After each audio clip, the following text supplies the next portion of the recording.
ACP Krishnamurthy ಇದಾನಲ್ಲ, Sagar hotel ಇದೆಯಲ್ಲ, ಇದ್ರ owner ಹತ್ರ 50,000 ರೂಪಾಯಿ ಮಾಮೂಲಿ ಕೇಳದಂತೆ.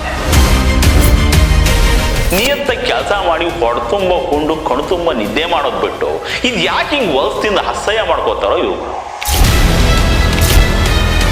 ಇನ್ನೂ ಕೆಲವರು ಪೊಲೀಸರು ಸ್ವತಃ ಕಳ್ತನಕ್ಕೆ ಡೈರೆಕ್ಟ್ ಆಗಿ ನಿಂತ್ಕೊಂಡ್ಬಿಟ್ಟಾರೆ. ಕೇಸ್ ಹಾಕೋದಕ್ಕೂ ದುಡ್ಡು ಕೇಳ್ತಾರಂತೆ, ಕೇಸ್ ಕ್ಲೋಸ್ ಮಾಡೋದಕ್ಕೂ ದುಡ್ಡು ಕೇಳ್ತಾರಂತೆ. ಹಿಂಗಾದ್ರೆ ಸಮಾಜ ಉಳಿತದ ಅಂತ. ಎಲ್ಲಾ ನೀವೇ ಮಾಡೋದಾದ್ರೆ ಕೋರ್ಟ್ ಇರೋದು ಯಾಕಪ್ಪ? ನಾಗರಿಕರು ಮತ್ತೆ ಈ ನ್ಯಾಯಾಲಯದ ಮಧ್ಯೆ ಕೊಂಡಿಯಾಗಿ ಕೆಲಸ ಮಾಡೋದು ಪೊಲೀಸ್ನವ್ರ ಕೆಲಸ.